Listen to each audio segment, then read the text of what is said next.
시청자 여러분 안녕하십니까? 반도체 인사이트의 김호수입니다.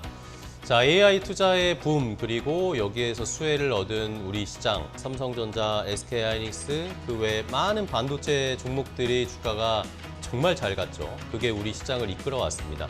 그러다가 7월에 정말 큰 조정을 맞았습니다. 이 시장이 이제는 끝난 것인지 아니면 계속 반도체 투자를 해도 괜찮을지 많은 고민이 있습니다. 한쪽에서는 지금의 조정이 오히려 반도체 투자의 적기다, 싸게 살 수 있다라는 그런 의견도 있고요. 또 한편에서는 이 조정이 한 번으로 그치지 않을 것이다. 두 번, 세 번의 조정이 더 있을 수 있다라는 그런 의견이 팽팽하게 맞서고 있습니다. 시청자 여러분들도 투자의 선택의 기로에 놓이셨을 텐데 그래서 저희가 투자 전문가들의 의견을 모아서 반도체 투자에 결정하실 수 있는 도움을 드리고자 합니다. 그래서 저희가 준비한 특집 반도체 인사이트 그럼 본격적으로 시작해 보도록 하겠습니다. 최근 시장은요, 삼성전자, SK하이닉스는 지지부진한 그리고 좀 쉬어가는 흐름을 보여주고 있습니다. 이게 이제 여름 동안엔 좀 조정이 있을 것이다라는 분석이 사실 이전부터 있었는데 쉬어가는 기간이 너무 길어지고 있고 실질적으로 시장에서 삼성전자, SK하이닉스 그리고 반도체를 보는 시선이 약간 좀 이전과는 달라지고 있습니다. 이런 시장을 어떻게 보면 좋을까? 저희 월요일마다 또 굉장히 중요한 분을 모시고 있습니다. 한반도의 박준영 대표 모시고 이야기 나눠보도록 하겠습니다. 안녕하십니까, 대표님? 네, 반갑습니다. 네, 최근 반도체 시장 어떻게 보고 계세요? 실적이라는 단어에서 이제는 좀 더 관망, 그다음에 실제 다른 것들은 어떨까, 이런 거를 보실 수밖에 없을 것 같아요. 저도 똑같이 제 돈 넣고 투자하는 사람으로서 7월 달부터 이어진 엄청난 조정들, 네, 이런 것들을 보게 됐고, 네. 소위 이제 주식시장 분들은 이렇게 많이 얘기하죠. 소위 마음이 좀 상했다. 아, 마음이 상했죠. 이게 좀 겁이 좀 난다. 이게 솔직한 심정인 것 같습니다. 네. 실제로 우리가 이 지표를 보고 투자할 수도 있지만 이 겁이 나지 않습니까? 인간은 기본적으로 이게 소위 손해를 두려워하는 게 가깝기 그렇죠. 때문에 주식시장이라는 게 굉장히 이게 인간의 본성을 좀 달리 생각하지 않습니까? 맞습니다. 그게 지금 이 7, 8월 쪽까지의 상황인 것 같고 그래서 네. 좀 만만치 않다 말씀드리겠습니다. 이 말이 딱 맞는 거였습니다. 만만치가 않다. 네. 마음이 많이 상했는데 앞으로도 그렇습니다. 좀 이게 만만치 않을 것 같아서 사실은 문제인 것 같고 그래서 오늘 네. 이 시간에 또 반도체와 관련된 중요한 이야기들을 전해주시면 좋을 것 같은데 네. 지금 이제 시장에서 좀 걱정하는 부분들을 하나하나 오늘 좀 이야기를 나눠보도록 하겠습니다. 먼저 빅테크 기업들이 최근에 이제 실적을 대체적으로 다 발표를 했고 그렇죠. 여기서 이제 시장에서 좀 중요하게 생각하는 것들이 현금 흐름 그리고 이렇게 막대한 투자를 하는데 언제 이게 수익이 나느냐. 그렇죠. 그리고 맞습니다. 조금이라도 수익이 나는 걸 좀 보여줘. 이런 시장의 기대가 있는데 이런 것도 어떻게 보고 계세요? 결론적으로는 일단 AI는 괜찮다. 그다음에 이 소위 우리가 주로 반도체 기업들을 상대하고 있는데 네. 반도체를 사주는 말하자면 빅테크 기업들이 올해는 조금 어렵지만은 내년에는 나아지지 않을까라고 하는 지점들이 조금씩 보이고 있어요. 네. 우리 앵커님께서 얘기하셨다시피 실제로 지금 이 빅테크 탑4라고 할 수 있겠죠. 주로 이제 마이크로소프트, MS, 아마존, 구글, 메타까지 볼 수 있을 그죠. 것 같은데 이 4개 기업들이 실제로 MS 같은 경우에는 자기들이 직접 GPU 투자를 많이 하지 않거든요. 오픈 AI 지분도 있기도 하고. 네. 이렇긴 해서 여기 말고는 나머지 3개사가 올해까지는 좀 현금 흐름이 BEP 포인트든지 좀 마이너스 정도가 되고 있긴 해요. 네. 근데 이게 우리가 보통 기업들을 보실 때 어떤 기업들이 투자를 막 할 때는 매출은 큰데 영업이익이 적은 상태고 그 다음에나 그 다음 시기부터 매출하고 이익이 같이 올라가는 시점들이 보이고 있는데 네. 아마도 올해는 매출은 큰데 이익은 작은 투자를 엄청 많이 하는 시기였던 것 같다라는 네. 생각이 들긴 해요. 네, 그래서 그런 형태인 거고 그래서 근데 여기에서 좋은 포인트들은 이 회사들의 모두 다 AI용 클라우드라고 하는 그 AI용 관련된 서비스가 매출이 굉장히 늘어났다. 대부분 회사들이 37%에서 80%까지 다 늘어났거든요. 이건 굉장히 고무적이라고 볼 수 있을 것 같고 네. 지금 잘 나오듯이 빅테크의 캐펙스 투자가 다 4개사 합쳐보니까는 7천억 달러 정도 되더라. 그 우리나라 돈으로 보시면 얼마 정도 되면 1조 3천억 정도 돼요. 와, 네. 이게 이제 그 돈의 아주 많은 포인트 정도가 각 자기 회사들의 GPU를 ASIC을 살 수도 있겠지만 주로 메모리 많이 사겠죠. 그런 것도 투자에 있을 것이고 그 이 투자들이 이제 중요한 건 그래서 현금 언제 흐름이 되냐 얘기할 수 있는 건 바로 올해 말해서 내년 넘어갈 때 기억하실 때 우리도 뭐 GPU 같은 거 아니 저기 뭐 오픈AI 같은 거 쓰실 때 1년마다 계약하시잖아요. 회사들도 마찬가지예요. 결국 우리가 B2C 말고 B2B 매출이 늘어나느냐 여부가 내년도에 계약이 시작되는 시점, 올해 말에 내년 초 정도 때 어떻게 하실래요 했을 때 우리 GPU 들어간 거 쓰실 때 요거 쓸 때 이제는 GPU라서 되게 비싸졌어요. 라고 하는 가격표를 내밀 수가 있다는 거거든요, 이제는. 그래서 제가 봤을 때는 그래서 계약 조건들이 올해 말 내년 초부터는 좀 달라질 것 같다. 예, 예. 요 기업, 이 실제로 이것 때문에 소위 FCF죠. 프리캐시 플로우가 아마도 내년부터는 늘지 않을까. 이런 것들이 많이 예상이 되는 것 같아요. 예, 그래서 이제 우리가 이제 기존에 투자하셨을 때는 지금 빅테크 회사랑 메모리 회사라고 하는 게 빅테크 투자를 많이 하니까 메모리나 반도체 회사가 올라가고 빅테크 손해야라고 하는 측면이 올해였다고 칠게요. 그래서 대부분 투자하시는 분들이 뭐 QQQ 같은 거 쓰시다든지 뭐 MS 같은 거 투자하시는 분들이 안 좋았잖아요, 주가가. 그렇죠. 근데 이제는 같이 올라가는 게 내년이지 않을까라고 좀 보여지지 않는 생각이 들긴 해요. 같이 올라간다 이렇게 네, 보시는 네, 거죠. 네, 네. 이게 또 시장에서 약간 걱정하는 거는 네. 빅테크는 이제 올라가고 네. 메모리는 뭔가 둔화되는 거 아니야라는 그렇죠. 걱정이 있는데 이거는 어떻게 보세요? 네, 그건 이제 그 상단은 방금 말씀드린다시피 이익이 창출될 것 같다인 것이고 기본적으로 현재 성능 평가나 이런 걸 위해서는 메모리나 반도체가 2028년까지 이미 다 팔려 있다라고 하는 게 있어서 네. 물론 이게 매출이 얼만큼 가파르게 성장하느라고 하는 거는 우리가 좀 컨센서스가 좀 다르긴 하지만 기본적으로 메모리 매출이 줄거나 이럴 리는 전혀 없다. 없다. 네, 그래서 이제 메모리 매출이나 이런 것들도 일정 유지가 되거나 우상향을 한다라는 걸 말씀드릴 수 있을 것 같긴 해요. 이 빅테크 기업들이 이제 중요하게 이제 네. 말씀해 주신 게 결국에는 계약인 것 같습니다. 말씀처럼 B2B 계약. 그러니까 이제 이 빅테크 기업들이 다른 기업들과 계약을 할 때 그 시점 자체가 그렇죠. 내년부터 이제 가격을 인상할 수 있는 시기가 되는 거고 맞습니다. 요거에 따른 또 빅테크 기업들의 뭐 현금 흐름에 대한 뭐 개선 부분 네, 있을 함께 거라고 좀 생각이 기대를 해볼 수 들긴 있지 해요. 않을까 하는 맞아요. 이야기를 해주셨고요. 그리고 또 시장에서 지금 또 한 가지 이슈가 되고 있는 게 알파벳이 이제 네. 자체적으로 뭐 TPU라든지 뭐 또 AMD도 마찬가지고 그렇죠. 여러 가지 좀 대안들이 나오고 있습니다. AMD도 마찬가지로 막 엄청난 전략들을 최근에 많이들 막 가지고 가더라고요. 이게 시장에 뭔가 판도 변화 같은 게 있을까요? 어떻게 보세요? 기본적으로는 이 층위로 보자면은 이 LLM을 얘기하고 있는 빅3라고 하는 회사들은 일단 여력이 있다고 하는 게 1번 질문이었고 네. 2번에 이제 소위 반도체의 GPU 같은 것들이죠. 네. 소위 XPU라고 얘기하지 않습니까? GPU, NPU, TPU 등등을 만드는 회사들이 이제는 엔비디아 독점에서 계속적으로 벗어나고 싶다라고 하는 게 가장 대표적인 얘기인 것 같아요. 네. 근데 결론적으로 우리 투자하시는 입장으로 봤을 때는 전혀 나쁠 게 없다. 우리한테는. 라고 보실 수 있을 것 같고 특히 이거는 1번과 연결됩니다. 예를 들면 구글 같은 경우에는 매출이 우리가 늘어날 수 있다고 생각하는 이유는 구글의 AI 클라우드 서비스로서 본인이 서비스 매출을 받는 게 있다. 두 번째는 본인의 TPU죠. TPU를 다른 데 판다는 겁니다. 실제로 메타와 계약도 했고요. 맞아요. 예, 이렇게 해서 이 엔비디아 독점 체제로서의 상황보다는 실제로 이제 과점 체제나 이런 체제로 바뀌어지는 게 내년일 것 같긴 해요. 왜냐하면 각 기업들이 투자할 때 가장 비싸게 샀던 결국에 GPU인 것이고요. GPU라고 하는 것 대신해서 우리가 TPU를 팔 수 있어. 혹은 아마존도 다른 현재 자기들의 ASIC을 만들었어요. 그다음에 AMD도 실제로 이제 AMD가 이제 이 엔비디아랑 둘이 붙어서 소위 GPU라고 하는 걸 만들어주는 회사들인데 AMD가 지난주에 얘기했던 게 바로 헬리오스라고 해서 엄청나게 소위 HBM이 들어가주는 형태의 반도체를 만들었지 않습니까? 말하자면은 이 패밀리스 기업들은 좀 더 이제 독점에서 과점으로 넘어간다. 이런 형태가 있어요. 그러면은 각 기업들이 비용 절감이 될 겁니다. 물론 엔비디아는 어떻게 하냐? 엔비디아 기존에 85% 이상을 자기들이 점유하고 있었어요. 그거를 얘네들은 계속 링크를 열면서 우리가 다 끌어안을 게 전략인 거고 여기 각 기업들, 각 빅테크 기업들은 우리가 할 수 있어. 우리가 그래서 얘네 가격 낮출 거야. 이렇게 될 수 있겠죠. 근데 여기에서 아마도 패밀리스가 여러 가지 있더라도 결국에 반도체에서 메모리가 얘네들의 성능에 가장 중요한 대상이 됐기 때문에 이 기업들이 갖고 있는 아무리 싸우더라도 메모리에 대해서 서로 가져가려고 하는 건 어쩔 수가 없다. 그래서 엔비디아도 계속적으로 엄청나게 메모리를 요구하고 있고요. 외려 지금 어떤 얘기가 나오냐, TSMC에서 우리가 메모리를 다, 그러니까 GPU를 다 만들어야 되는데 HBM이 부족해서 우리가 GPU를 못 닫아요라고 얘기합니다.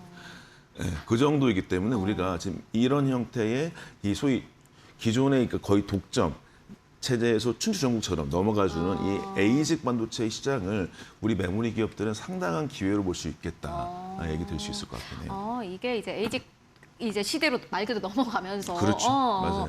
이게 어떻게 보면은 그만큼 더 많은 반도체가 필요할 테니 맞아요. 그게 한국 시장 그리고 한국 기업들에게는 굉장히 좋은 뉴스다. 네. 그리고 그렇게 보고 어떠한 있습니다. 시장의 변화다. 네. 이렇게 말씀을 해주셨고요. 그리고 FMS 2026에 사실 여기서도 뭐 여러 가지 이야기가 나오는데 여기서도 이야기 나왔어요. 엔비디아의 독점력이 조금 이전보다는 줄어들 그렇죠. 거다. 요것도 맞습니다. 여기서 네. 나왔고 이게 굉장히 중요한 이벤트였는데 삼성전자, SK하이닉스 역시나 마찬가지 이곳에서 메모리 전략을 또 공개를 했습니다. 그렇죠. 각 기업의 특징 그리고 그 기업의 차이 어떻게 보고 계세요? 대표적으로 삼성은 이제 일체형이라고 볼 수 있을 것 네. 같아요. 예, 말하자면 대표적으로 기억나시는 단어가 ZHBM이라고 그래서 Z라고 하는 건 뭐냐면은 X축, Y축, Z축입니다. 그러니까 3D를 올린다는 건데 이건 특징은 가장 대표적으로 잘 적용해서 나오는데 보시다시피 이 기존에는 GPU 옆에 바로 HBM이 옆에 붙어 있었거든요. 그래서 여기를 연결했던 게 소위 뭐 인터포저라고 했던 게 있었는데 요거를 이렇게 위로 올려요. 그러면 이제 딱 보시면은 딱 어떤 기사가 나왔냐면 이렇게 Z축으로 올리게 되면요. 성능이 한 8배 좋아져요. 무슨 갑자기 8배야? 왜냐면 이만한 칩이 있으면요. GPU가 한 3cm 되거든요. 3cm. 네. 근데 HBM이 1cm예요. 그러면 이제 1cm를 쭉 이렇게 있는데 여기가 위로 올라가죠. 네. 그러면 여기가 1cm, 1cm였기 때문에 얘네가 위로 올라가게 되면 3cm에다가 더 많은 HBM 올리니까 개수가 늘어나요. 들어갈 수 있는. 네, 그렇죠. 일단 HBM 개수가 늘어나는데 예전에는 GPU랑 GPU 이렇게 있으면 HBM이 옆에 붙어 있어서 옆으로 이렇게 길게 이동했거든요. 근데 지금은 이렇게 붙여 위로 올리잖아요, HBM을. 네. 그러면 바로바로 왔다 갔다 하잖아요. 그러니까 양이랑 속도가 속도가. 굉장히 좋아진다는 것이죠. 성능 자체가. 성능 좋죠. 물론 이제 여기에 따른 발열 문제라는 건 항상 있긴 있습니다. 그래서 이제 ZHBM 같은 게 얘기했고, 그다음에 이제 여기 잘 나오다시피 SK하이닉스는 HBF라고 그래서 그러니까 이름이 좀 잘못된 거긴 해요. 네. HBD가 맞을 수도 있어요. 하이 밴드위스 D램. 근데 이제 M이 이제 메모리다 보니까 나오는 거고. HBF는 하이 밴드위스 낸드 플래시를 플래시라고 해서 이제 HBF라고 하는 겁니다. 네. 근데 이제 낸드랑 D램의 가장 큰 차이는 낸드는 느린데 용량이 좀 많아요. 네, 요거는 이제 왜 쓰이냐? 이게 보통 예상컨대는 GPU 옆에 여기에 HBM이 있고요, HBF가 있을 예정이거든요. 네. 그럼 이게 왜 들어가냐? 여기는 용량이 좀 많잖아요. 근데 느려요. 그건 무슨 이야기냐? HBM에서 고객들이 추론해가지고 뭔가를 데이터 불러와요. 네. 그러면 내가 할루시네이션인 거 없어야 돼. 그럼 HBF로 해서 여기를 기존에 있는 정보를 같이 연결시켜요. 그러기 위해서 HBF가 있는 거고 HBF가 있기 때문에 옆에 끝에 있는 거 낸드가 원래 기억하시기에는 SSD라고 들어보셨죠? 네. 이게 멀리 있거든요. 네. 멀기 때문에 느려요. 그러니까 HBF는 적당히 빠른데 저장이 좀 잘 돼 있고 네, 그래서 이제 붙어 있는 거거든요. 말하자면 이런 것들은 기존에 결론적으로 추론 시장에 쓰여질 수 있도록 하는데 쓰여진 HBF입니다. 네, 근데 이제 여기는 뭐냐면 딱 단품인 것이죠. 단품. 네, 근데 이제 여기 HBF라고 하는 HBM이 붙어 있는 ZHBM은 GPU에 연결돼 있잖아요. 그러니까 삼성전자는 메모리랑 파운드리를 같이 만드니까 GPU 있어 보세요. 우리가 연결 부위랑 다 만들어 드릴게. 같이 만드는 하나로. 거고. 그렇죠, 네, 그렇죠. 네. HBF는 어디나 들어갈 수 있습니다. 이렇게. 네, 그래서 요거에 구분돼 있다고 볼 수 있을 것 같아요. 네. 근데 결론적으로 이제 요거 하나하고 그다음에 또 이제 Z 낸드 O라고 네. 길게 나온 게 있었어요. 네. Z 되게 낸드 O. 다양하네요. 맞아요. 이게 뭐냐면 이제 결국에는 이 추론 시장이 됐었을 때 그다음에 이제 인프라용 AI가 학습과 추론이라는 얘기 들어보셨죠? 네. 이게 있고 그다음에가 인프라 다음에가 기기예요. 디바이스라고 얘기해서 요새 네. 나오는 게 뭐 에이전틱 AI, 에이전틱 PC, AI PC 나오지 않습니까? 네. 거기에 들어가주는 Z 낸드 O가 온 디바이스예요. 되게 어려우시죠? 네. 네, 맞아요. 에이전틱 AI 쓰여주는 기기거든요. 기기. 예, 그러니까 에이전틱 AI에 들어갈 반도체인데 네. 낸드 같은 게 들어가면 속도가 좀 빨라져요. 하여튼 이거 다 치우시고 중요한 건 뭐냐면 네. 그 정도로 메모리가 되게 다양해진다 이 것이고. 다양하다. 근데 이제 삼성전자 같은 경우는 일체라고 말씀드렸던 이유는 얘가 메모리가 다양한데 삼성전자는 양도 많고 다양하게 메모리 파운드리를 연결시킬 수 있는 로직도 있기 때문에 다양한 문제를 만들 수 있다라고 하는 측면이 있고 네. SK하이닉스는 기본적으로 메모리 회사이기 때문에 네. 그러면 D램과 낸드만 있잖아요. 그러면 D램과 낸드를 더 깊이 들어간다는 얘기겠죠. 그러다 보니까 낸드 플래시를 활용해서 얘기하는 HBF를 만들었다 보실 수 있을 것 같아요. 이거는 이제 투자 관점으로 보시게 된다면은 중장기적으로 봤을 때는 반도체가 되게 다양해진다 싶으면은 삼성 쪽이 좀 더 유리한 측면이 없진 않고요. 두 번째로는 그러더라도 기본적으로 메모리가 반도체 AI 시장에서 너무 중요하기 때문에 HBF를 만드는 것도 어떻게 중장기적 매출이 나쁘지 않겠다 정도라고 볼 수 있을 것 같긴 해요. 이게 두 네. 회사 모두 다 굉장히 빠르게 뭔가가 이제 기술이 좀 발전하고 있다라는 생각도 들거든요. 그렇죠. 맞아요. 어쨌든 간에 뭐 한국 기업들이 이렇게 뭐 여러 가지 좀 기술들을 선보이니까는 네. 앞으로 뭐 경쟁력은 좀 걱정할 필요가 없겠다라는 생각도 드네요. 일단은 뭐 말씀드렸다시피 2027년 말까지는 웨이퍼 늘지 않는다. 2028년까지 대부분 물량이 잡혀 있다. 네, 그런 것도 있고 그다음에 그 이후에 다양한 디바이스나 예를 들어 에이전틱 디바이스, 뭐 그다음에 로봇, 연결 부위라고 하는 걸 찾아야 될 것이고요. 물론 이제 지금 이런 내용들이 투자하신 분께는 계속 했던 얘기나 이런 얘기일 수 있을 것 같아요. 근데 반도체 메모리 기업들은 이런 새로운 제품들 통해서 우리가 아직까지 새로운 제품 낼 수가 있고요. 부가가치 창출할 수 있고요. 그러니까요. 네, 그다음에 네. 이제 우리가 사이클이 아니에요라고 하는 것을 계속적으로 보여주는 게 필요하지 않을까. 그런 거에 하나 일환이라고 생각들긴 합니다. 네. 네. 그리고 무엇보다 이제 좀 약간 최근에 증권사에서 좀 다르게 보고 있는 게 코스닥 쪽이 이제 저점 찍어서 그렇죠. 올라간다라는 그런 투자 전략들이 나오고 있는데 그렇다면 이제 코스닥 하면 우리가 또 소부장을 빼놓을 수가 없지 네, 않습니까? 맞아요. 네. 그쪽의 전략은 어떻게 보시나요? 일단은 이 기본적으로는 매출의 크기를 늘어나서 모멘텀을 가져가시는 투자자분들께서는 뭐 지금 딱 장비사들이 지금 매출이 막 일어나고 있을 거예요. 그러니까 지금 장비 발주가 들어가고 있을 겁니다. 일정 정도 매출이 일어날 텐데 저는 두 가지 전략이 필요하다고 봅니다. 삼성전자, 하이닉스에 주로 느는 회사들이 있어요. 뭐 원익 IPS, 유진테크, 주성 이런 데가 있을 것 같고요.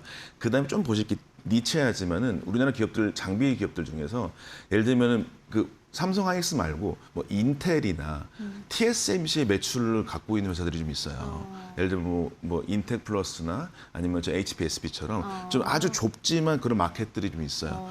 이런 기업들은 좀 더 약간은 삼성 하이닉스 매출에만 의존하지 않고 그런 기업들이 조금 있긴 있어요. 그래서 말하자면 우리나라의 장비사들은 잘 나오다시피 본딩 장비, 검사, 열처리 같은 되게 좁은 마켓들을 좀 잘하는 기업들이 조금씩 있습니다. 네. 그런 기업들을 투자하시게 된다면 낫지 않을까. 근데 이것도 말씀드렸다시피 지금의 삼성전자 하이닉스 상황처럼 매출과 실력 대비해서 이게 과연 왔다 갔다 할 수 있을까? 너무 큰 흐름에 연결돼 있기 때문에 그건 좀 주의하실 필요 있을 것 같고 네. 뭐 계속 말씀드렸지만은 기본적으로는 이 기술 발달에 따라서 여전히 장비 매출의 큰 폭은 미장에 갖고 있는 탑5 회사들 주목하실 필요가 있는 것 같고요. 네. 그다음에 좀 요새 이제 좀 더 새로운 관점을 하나 말씀드리려고 한 건데 네. 작년에 잠깐 유행했던 단어가 확 싹 들어간 게 하이브리드 본딩이라고 혹시 기억나세요? 그죠. 네. 근데 이 하이브리드 본딩이 가시화됐다는 얘기가 업계에서 많이 흘러나오고 있어요.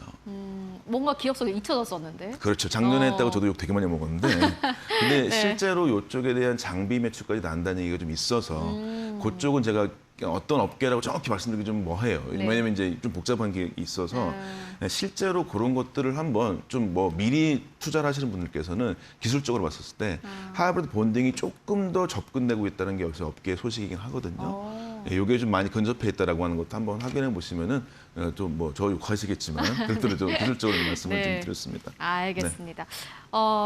지금까지 반도체와 관련된 여러 가지 이야기 나눠보고 왔는데요. 참 힘든 장이지만 또 이렇게 또 여러 가지 소중한 의견 주셨습니다. 여러분들 함께 참고해 보시면 좋을 것 같습니다. 지금까지 박준영 대표와 함께 이야기 나눠봤습니다. 말씀 고맙습니다. 감사합니다. 반도체 애널리스트 분 저희가 요즘에 참 모시기 쉽지 않습니다. 뭐 워낙 부르는 데들이 많으셔서 근데 오늘 유진투자증권의 손인준 연구원님 모시고 요즘 반도체 관련해서 여러분들께서 궁금해하실 만한 내용들 좀 여쭤보도록 하겠습니다. 어서 오십시오, 연구원님. 네, 안녕하세요. 예. 일단은 많은 분들이 궁금해하는 게 아니 펀더멘탈은 이렇게 좋다는데 왜 안 가는 거야? 라는 거일 것 같습니다. 이게 네. 사실은 되게 원초적인 질문일 것 같긴 한데 그래도 네. 우리 시청자분들께서 제일 궁금해하실 것 같아서 그냥 이거에 대한 우리 손연구원님의 그냥 솔직한 판단 한 말씀 먼저 듣고 시작했으면 좋겠는데요. 어떻게 보세요? 일단 저도 7월에 계속 이렇게 가파르게 하락할 때 좀 많이 당황을 했던 게 펀더멘털은 아예 바뀐 게 없고 그러니까요. 오히려 어떤 면에서는 더 좋아지고 있는데 이제 시장에서 보는 방식이 달라졌기 때문에 그걸 따라잡는 데 좀 시간이 걸렸던 것 같고요. 네. 제 개인적으로. 네. 왜 그랬냐고 하면 결국에는 이제 시장에서는 지금 올해와 뭐 내년 상반기까지는 업황이 좋은 거에 대해서 다 동의를 하겠는데 28년과 그 이후에 급격한 다운사이클이 올 가능성을 염두에 두기 시작을 한 것 같아요. 근데 28년 이후를 네. 우려하고 있다. 맞습니다. 그리고 이제 과거에 급격한 이런 업사이클 경험을 이제 반추해 보면은 반대로 다운사이클 때는 급격히 이제 가격이 떨어질 가능성이 그러니까요. 있기 때문에 내년에 뭐 400조, 500조 버는 거는 별로 중요치 않다. 이제 28년부터 급격한 이익 감소가 우려된다는 점이 이제 시장에서 제일 이제 주가에 반영하기 시작한 부분이라고 생각하고요. 그러면 그게 갑자기 왜 나왔냐라고 그렇죠. 그게 중요한 건데 빅테크 채권에 대한 수요가 감소하기 시작하면서 그런 부분이 나오기 시작을 했습니다. 그래서 빅테크 채권 수요 예, 맞습니다. 뭐 커버 레이시오가 줄어들고 10년물 금리가 계속 올라가면서 올라가고. 네. 그 빅테크 업체들의 CDS 프리미엄이 네. 올라가기 시작을 했죠. 그래서 그리고 그런 거는 빅테크 업체들은 사실 이 AI 인프라를 굉장히 중요하게 생각을 하고 투자를 멈출 생각이 전혀 없습니다. 근데 문제는 얘네들이 이제 프리 캐시플로우가 말라가기 시작을 그렇죠. 하니까 외부 자금을 빌리면서 빌려서. 투자를 시작해야 되는 사이클로 시작이 됐는데 채권 시장에서의 자본 공급자들은 거기에 대해서 동의를 하지 않고 있다는 거죠. 그러니까 그리고- 되게 좀 네. 별로 이렇게 편치 않게 본다 이거군요. 그쵸. 니네는 AI가 뭐 잘 돼서 계속 투자한다고 하는데 네. 우리가 봤을 때는 글쎄 뭐 이렇다는 느낌이군요. 맞습니다. 그러니까 뭐 주식 시장과 테크 업계와의 뷰가 채권 시장의 뷰가 일치하지 않는 그런 그러네요. 느낌인 것 같습니다. 그래서 결국에는 메모리와 메모리 고객들 사이에서는 전혀 문제가 없는데 네. 메모리 고객과 이제 채권자 사이의 문제로 지금 시장의 우려가 커진 거고 이 부분은 사실 메모리 업체가 뭘 하든 간에 증명하기 어려운 부분이거든요. 그러게요. 장기수에 대해서. 이거 완전히 네. 센티잖아요. 맞아요. 예. 그래서 뭐 금리가 좀 떨어지고 이런 게 기대할 수 있는 부분이나 매크로적인 예측을 제가 하긴 어려운 것 같고 네. 결국에는 이거를 메모리 업체가 아무리 우리 수요 좋다, 뭐 27년 쇼트이 더 그러니까요. 심해진다 해도 설득하기 어려운 부분이라서 이 주가가 계속 떨어졌던 거고 그러면은 이제 그나마 이제 액션으로서 메모리 업체가 할 수 있는 건 주주환원밖에 없는 것 같습니다. 아. 우리는 이만큼 사이클에 대한 확신이 있으니까 우리 주식이 많이 떨어졌다고 생각해서 자사주 매입이 들어올 거고 예. 이런 진짜 돈을 써서 하는 액션을 메모리 업체들이 하는 방법밖에 없다. 예, 그렇게 보입니다. 그래서 지금 사실은 그 말씀 그래서 이제 이해가 좀 되는 게 왜 이렇게 시장에서 주주환원 관련돼서 이렇게 급하게 네.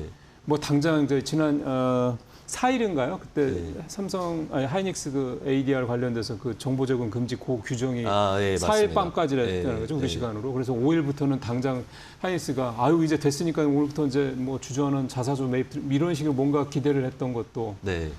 그 기업은 그렇게 생각하지 않는 것 같은데 지금 분위기는. 네. 아, 그러면 이제 좀 그런 부분에 대한 이제 생각이 좀 이해가 좀 되는군요. 그러니까 지금 시장에서 이 간극을 메꿀 수 있는 유일한 방법은 결국 돈질이다. 맞습니다. 그래서 주주환원을 네. 세게 하는 수밖에 없다. 네. 그게 지금의 펀더멘털과 전혀 관계없이 또 네. 흘러내리고 있는 이 주가를 반등을 시킬 수 있는. 맞습니다. 근데 이 주주환원이라는 게 이게 무슨 그 만병통치약은 아닐 거란 말이에요. 네. 그러면 그게 하방을 다지는 정도입니까? 아니면 이게 V자 반등까지는 아니더라도 꽤 끌어올릴 수 있는 그 정도의 모멘텀까지 된다고 봐도 됩니까? 이제 저도 뭐 사실 굉장히 강세론자였지만 V자 반등은 좀 쉽지 않아진 거라고 생각은 들고요.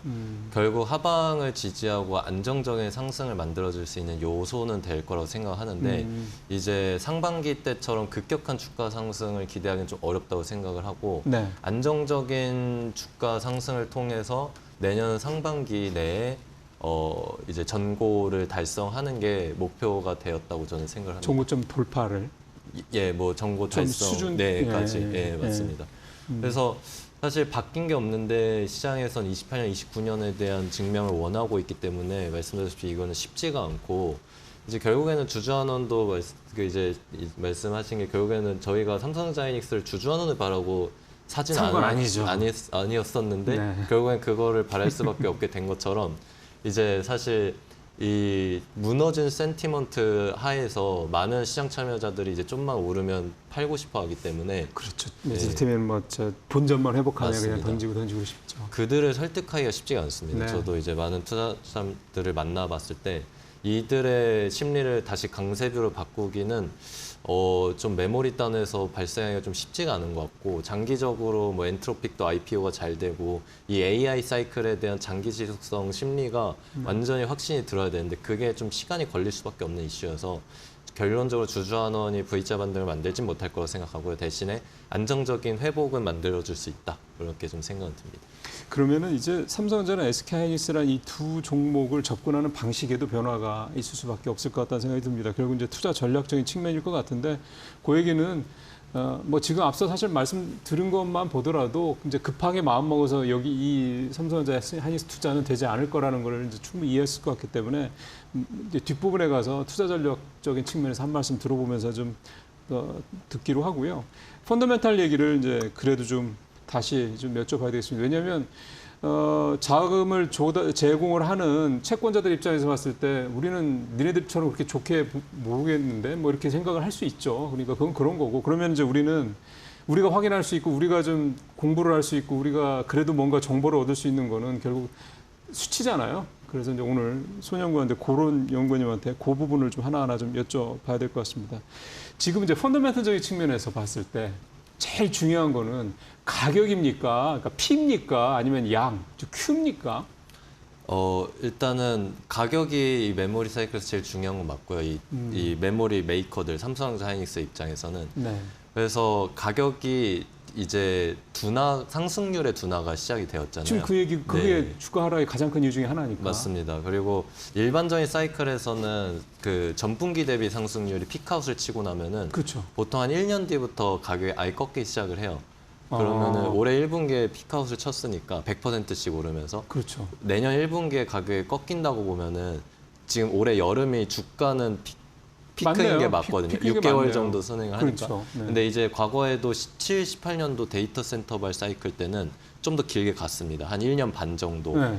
타임라인이 있었고 저는 이번에는 2년도 넘게 이 사이클이 이제 꺾이지 않고 갈 거라고 보는데 결국에는 데이터 센터로 인해서 슈퍼 사이클이 왔을 때는 과거보다 좀 오래 갈 거라고 생각은 하고 네. 이제 그런 부분에 대해서도 결국에는 시장이 또 믿어주지 않는 거죠. 이게 가격이 꺾이기에는 사실 내년도에 올해보다 쇼티지가 훨씬 심해질 거기 때문에 그 얘기를 두 사람이 네. 다 하잖아요. 삼성이랑 맞아요. 닉스가. 네. 그러면은 이제 사실 뭐 일론 머스크도 최근에 컨퍼런스 콜에서 경제학적으로 쇼티지가 심해지면 가격은 꺾일 수 없다. 계속 오를 거다. 뭐 이런 그렇죠. 식으로.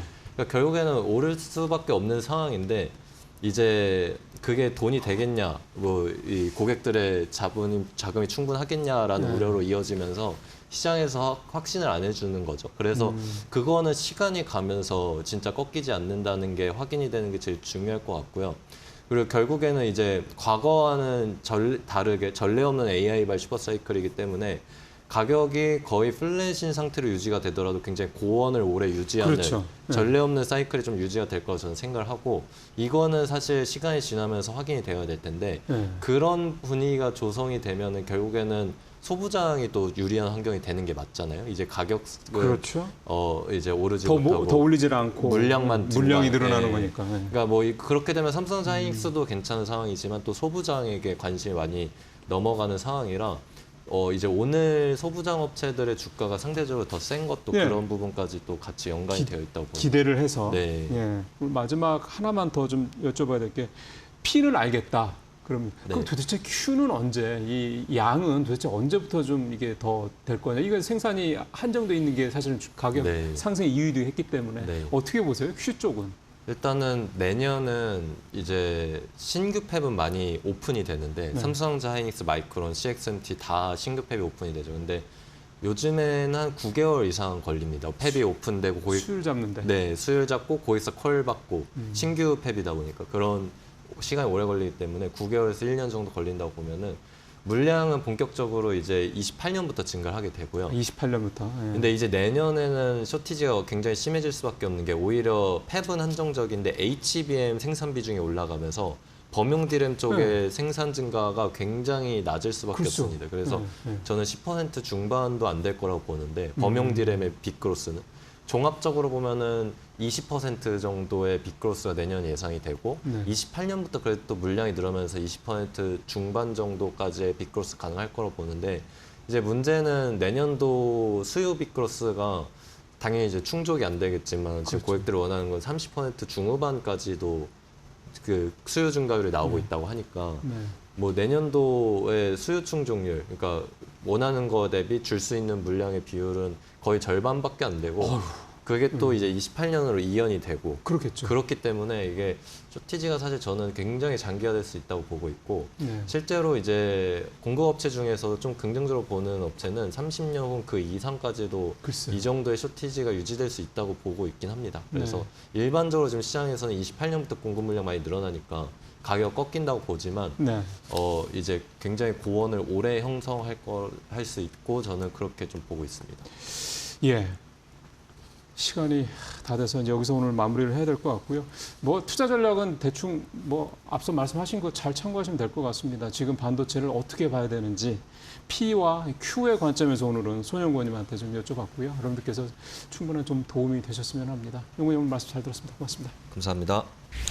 오늘 특별한 분을 모셨습니다. 이 SK 하이닉스의 직접 경영 자문위원을 맡고 계신 분인데 소개해드릴게요. 임형도 경희대 전자정보대학 특임 교수를 저희가 특별히 모셨습니다. 교수님 반갑습니다. 네, 안녕하십니까. 네, SK 하이닉스의 경영 자문을 또 맡고 계셔서 굉장히 의미가 굉장히 크다고 보여지는데 최근 정말 SK 하이닉스에 대해서 궁금증도 많으시고 여러 가지 의문이 나오더라고요. 일단 잘 올라갈 수 있을지 궁금합니다. 왜냐하면 이제 8월이나 9월에 주주 환원 정책을 제시할 것이다라는 시그널은 줬거든요. 예, 어떻게 보시는지 일단 그 부분부터 여쭤볼게요. 예. 제가 이제 자문위원을 맡다 보니까 지난주에 제가 저 주위분으로부터 요걸 엄청 들었습니다. 다 아시겠지만 뭐 한 주에 375원, 네. 0.02% 뭐 좀 극단적으로 이걸 뭐 어디다 갖다 붙여야 되느냐 뭐 이런 많은 실망과 사실 분노까지도 막 저한테 다 쏟아부으셨는데요. 결론적으로 말씀드려서 이거는 2분기 배당 부분이잖아요. 네. 그래서 3분기를 하겠다고 했고 그걸 볼 때 분명히 할 거고요. 네. 왜냐하면 최태원 회장이 두 번 얘기하지 않았습니까? 사팔 하지 말고 예. 갖고 있으면 오른다. 그리고 본인이 49억을 샀고요.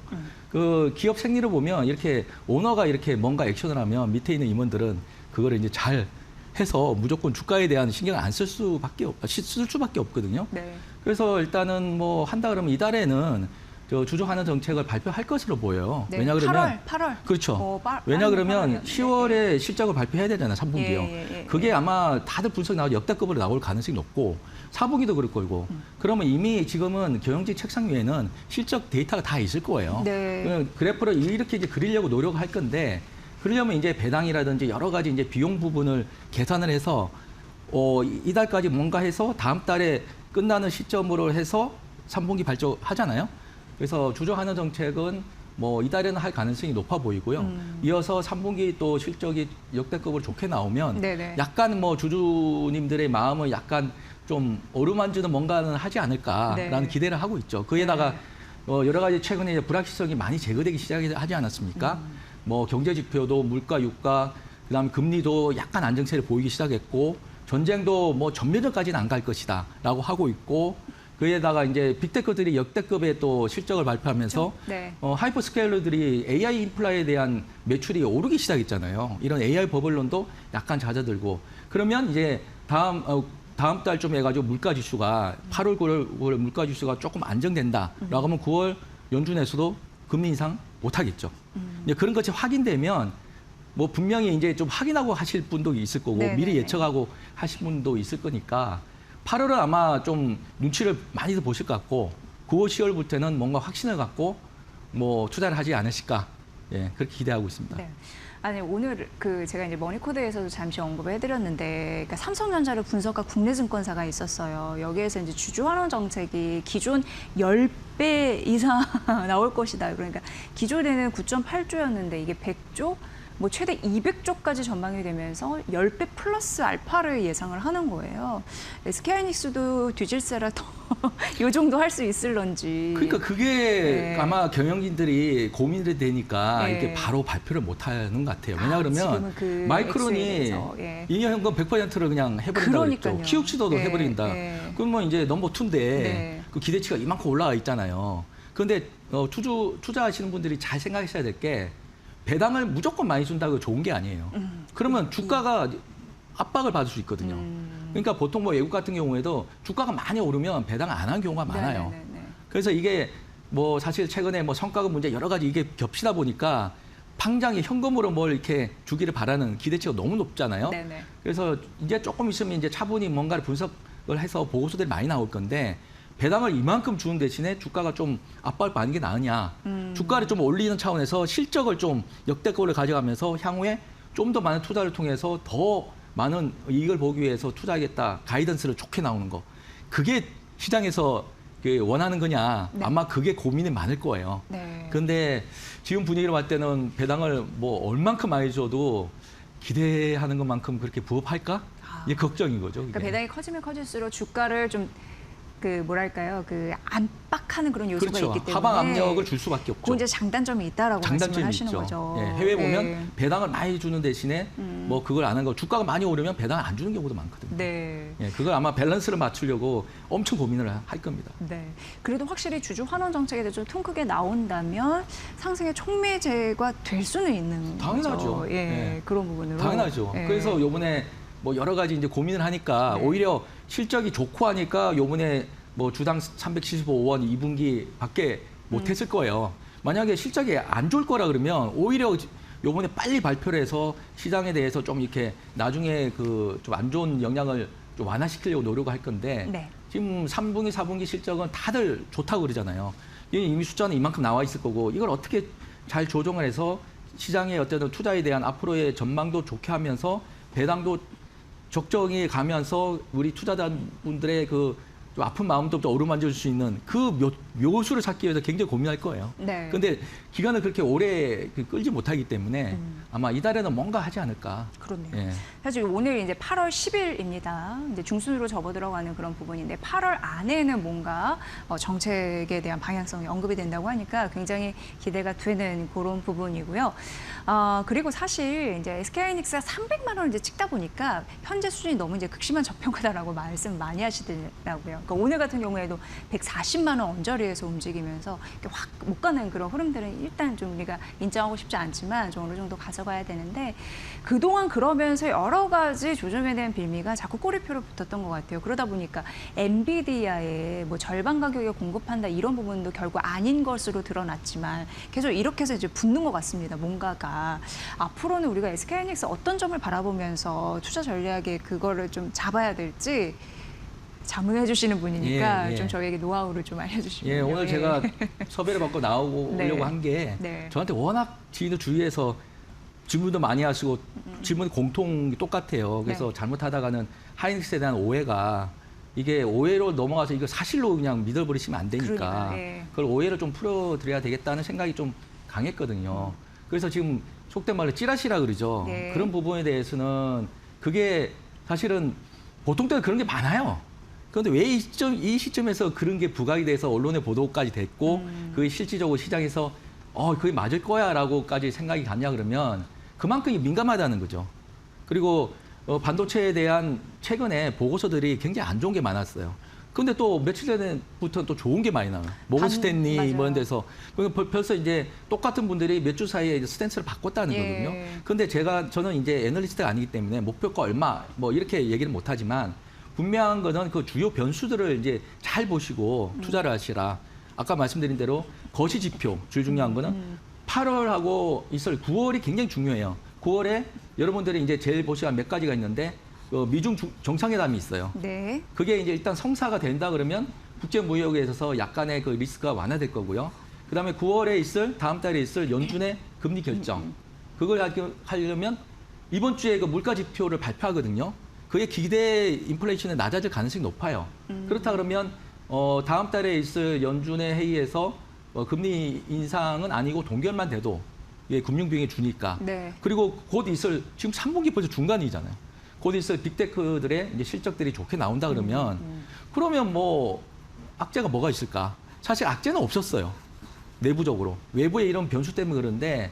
근데 최근에 레버리지 상품 등에 대해서 어떤 외부적 요소로 네네. 워낙 변동폭이 크고 그게 상처도 많이 받으시고 그다음에 계좌가 녹아버리시고 하니까 극도의 공포 때문에 그쵸. 이런 것이 조금만 촉매제가 불꽃만 조금만 튀어도 이게 팍팍 스파크가 나는데 제가 말씀드리고 있는 거는 조금 이제 차분하게 제가 말씀드린 이런 변수를 보신다 그러면 나빠 보이는 거는 크게 없어 보이거든요. 그래서 좀 이건 시장이 알아서 작동을 할 것으로 저는 믿고 있습니다. 네. 오늘 그 교수님을 이렇게 모셨는데 사실 이 짧은 시간 안에 이걸 다 다룰 수는 없어서 굉장히 중요한 거 좀 팩트 체크를 몇 가지만 좀 해보도록 하겠습니다. 거시 지표가 중요하다고 하면서 이번 주 역시 물가 안정될 것인가에 대한 지표. 이번 같은 경우에는 이제 CPI 같은 거 그런 부분 굉장히 중요할 것 같고 지금 문제는 AI 기업들이요. 과잉 투자를 걱정하는 것보다 과소 투자를 너무나 이제 걱정을 하는 거예요. 그러다 보니까 빚을 지면서 투자를 하게 되는데 그렇다 보니까 장기 국채 금리가 지속적으로 오르는 흐름들이 나타나고 있거든요. 그리고 이제 알파벳 같은 경우에도 여러 가지 어쩔 수 없이 회사채를 많이 발행하잖아요. 국내 기업들도 마찬가지고 그런 사이클에 대한 금리 이런 수준은 어떻다고 보세요? 그걸 좀 이제 네. 분리해서 제가 정리를 해드릴게요. 국채 금리가 오르는 거는 물가 때문에 그래요. 네. 이게 국채라고 하는 건 채권이잖아요. 그 미래에 대해서 현금의 가치가 물가가 오르면 떨어지기 때문에 지금 기대 물가 지수가 오르면 채권이 오를 수밖에 없어요. 네. 그런데 지금 기대 물가 지수가 약간 주춤하면서 하방으로 지금 꺾어지는 모양 보이거든요. 그래서 최근에 물가에 민감한 게 국채 금리입니다. 네. 그리고 좀 앞서 말씀드린 하이퍼스케일러들의 역대급의 뭐 빚을 내서 한다. 그 부분이 물론 금리에 영향을 미치긴 미치죠. 그런데 그 부분은 좀 별개로 좀 봐야 될 것 같고요. 왜 그러면 그렇게 역대급의 그 부채를 지면서 무리할 수밖에 없느냐? 이건 IT 산업의 특성 때문입니다. 승자 독식의 법칙에 따라서 지금 네. 하이퍼스케일러를 대표적인 게 5개에서 7개 정도거든요. 참 너무 많아 보여요. 보통 보면 한 2-3개 정도 정리되고 한 서너 개의 업체가 아마 장악할 것이다. 지금 옥석 가리기 중입니다. 네. 그러다 보니까 지금 상태에서 투자를 멈춘다는 거는 곧 AI에서 이제 이제 퇴출되는 거거든요. 그래서 이들 기업들은 죽기 하면 살기로 투자를 할 수밖에 없어요. 그렇죠. 이건 네. 반도체 입장에서는 굉장히 좋은 요소지만 AI 생태계를 봤을 때는 결코 바람직하지도 않거든요. 그렇지만 그 빅테크들이 여태까지 경험으로 봤을 때는 인터넷 혁명 때 투자를 안 하면 퇴출되고 영원히 단단히 노키아 뭐 이런 상태도 있지 않습니까? 한꺼번에 회사가 문을 닫는 상황이기 때문에 그 빅테크들이 빚을 내서 하는 거는 뭐 할 수 없는 거고요. 최근에 이제 그와 관련된 금리가 조금 프리미엄을 오르는 건 있긴 있지만 아직까지는 주요한 빅테크들이 돈을 워낙 잘 벌고 있잖아요. 예. 몇 개 빼고는. 그래서 벌면서 그거를 이제 AI 인프라에 투자하고 다행인 거는 지금 추론은 AI로 또 이렇게 발전을 하면서 AI 인프라에 돈을 벌고 있잖아요. 이것이 굉장히 지난 닷컴 벌버가 차이점이거든요. 그래서 잉여 현금 흐름이 제로다, 마이너스다. 물론 그게 좀 걱정은 되지만 이게 현금 흐름이 지금 앞으로 버는 게 어느 정도인지 보시고 부채를 통해서 투자하는 것이 어느 건지 보시고 거기서 수익이 난다 그러면 이 연결 고리가 끊어진다에 대한 우려는 적은 거죠. 네. 예. 교수님이 지금 말씀하신 부분에서 두 가지 조금 더 추가적인 질문을 드리고 싶은데 아직 이제 금리 얘기를 조금 더 얘기를 하자면 지금 미국은 국채 금리가 너무 올라가는 걸 굉장히 두려워하잖아요. 근데 미국 국채에 굉장히 큰 손이 또 일본입니다. 그래서 둘이 현재 협작해서 엔화 이런 부분을 가치를 지금 방어하고 있는 상황인데 어떻게 보세요? 엔캐리 청산 트레이드 이런 부분과 함께 좀 연결해서 좀 설명을 잠시 듣고 싶습니다. 이번에 미국과 일본이 28년 만에 처음으로 공조를 했는데 네네네. 어떻게 보면 미국이 더 급해서 했다라는 그 분석이 맞는 것 같아요. 왜냐 그러면 일본이 지금 세계 제1위 미국 국채 보유국이거든요. 1조 달러 이상에 갖고 있는데 최근에 일본 엔화가 너무 그냥 많이 오르니까 그러면 수입 물가가 오르거든요. 그 일본이 물가에 대한 지금 굉장히 압박감을 많이 받고 있는데 약간의 일본이 그 미국한테 SOS를 쳤다 그러지만 협박을 하지 않았냐. 왜냐하면 결국은 환율 방어를 위해서는 우리가 갖고 있는 국채를 팔고 미국 국채를 팔고 그 돈으로 엔화를 사겠다. 그러면 이제 국채 금리가 갑자기 올라버리거든요. 근데 지금 미국은 전쟁 중이고 그럼 국채를 더 발행할 수밖에 없는 상황이고 네. 그럼 금리가 오르면 지금 역대급의 국채 금리 수준이 국방비를 능가 있다는 거 아니에요? 예. 그러면 이게 점점 어려워지니까 베센트 장관이 나선 거죠. 그래서 이런 걸 본다 그러면 결국 국채 금리가 굉장히 중요하다. 미국 입장에서는 맞고요. 그런데 지금 11월 달 중간 선거가 있기 때문에 맞아요. 미국이 무조건 막을 거예요. 네. 근데 11월 이후에는 모르겠죠. 그 만약 손 떼게 된다 그러면 지금처럼 일본이 그 재정 정책을 계속 확장한다 그러죠. 그 금리 인상도 예고를 하면서 많이 안 오를 거야라고 하면서 금리 인상에 대한 효과도 스스로 상쇄를 시켜버리고 있어요. 근데 다카이 총리가 재정 정책을 긴축을 할 가능성이 없거든요. 그러면 미국이 이제 손 뗀다 그러면 다시금 일본 엔화 환율이 뭐 내년에 또 오르지 않을까라고 하면서 걱정을 하고 있거든요. 실질적으로 처음에 공조했을 때는 164엔까지 육박하다가 그게 10엔 떨어졌다가 지금 조금 오르고 있어요. 그래서 분석건데 한 158엔, 160엔 이하로 아마 균형을 맞추려 하지 않을까. 근데 이게 언제까지 가겠느냐. 11월 중간 선거까지 갈 것이다. 네. 그 이유는 일본이 재정 정책과 금융 정책을 지금처럼 유지한다 그러면 다시 오르겠죠. 네. 예.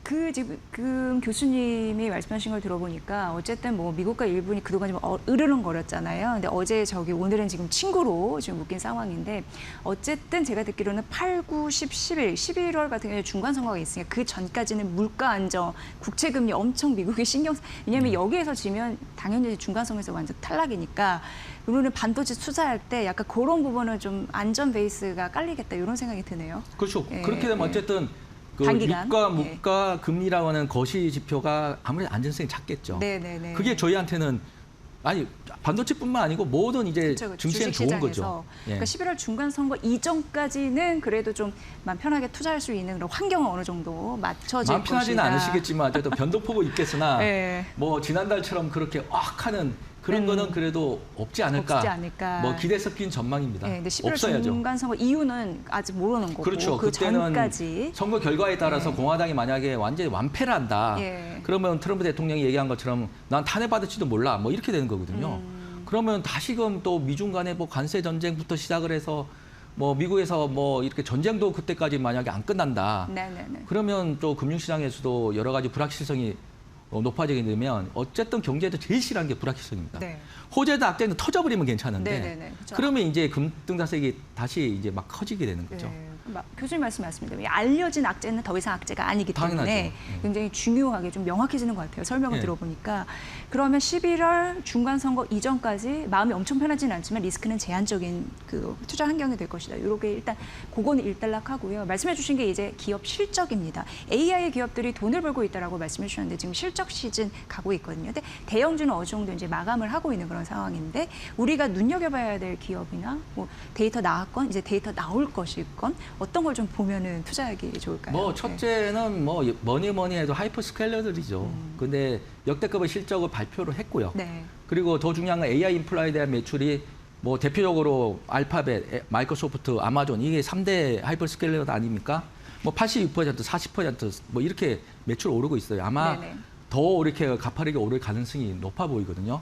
역시 하이퍼스케일러에 대한 그 주목은 이제 계속할 필요가 있고요.